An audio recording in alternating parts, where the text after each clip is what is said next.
حضرت صلی اللہ علیہ وسلم نے ایک پیش گوئی فرمائی تھی کہ تم میں نبوت قائم رہے گی جب تک اللہ تعالیٰ چاہے گا، یعنی حضرت صلی اللہ علیہ وسلم کا اپنا زمانہ۔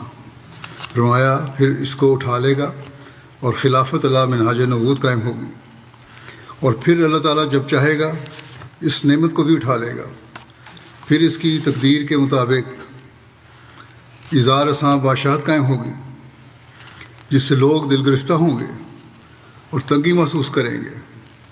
پھر جب یہ دور ختم ہوگا اس کی دوسری تقدیر کے مطابق اس سے بھی بڑھ کر جابر بادشاہت قائم ہوگی، یہاں تک کہ اللہ تعالیٰ کا رحم جوش میں آئے گا اور اس ظلم و ستم کے دور کو ختم کر دے گا، اور اس کے بعد پھر خلافت اللہ منہاج نبوت قائم ہوگی۔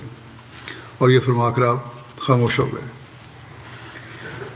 بس ہم خوش قسمت ہیں کہ ہم اس پیش گوئی کو پورا ہوتا دیکھنے والے ہیں۔ بس جو حقیقت میں حضرت صلی اللہ علیہ وسلم کے غلام کی جماعت کے ساتھ جڑے رہنے والے ہیں، وہ اللہ تعالیٰ کے فضلوں کے وارث بنتے رہیں گے انشاءاللہ۔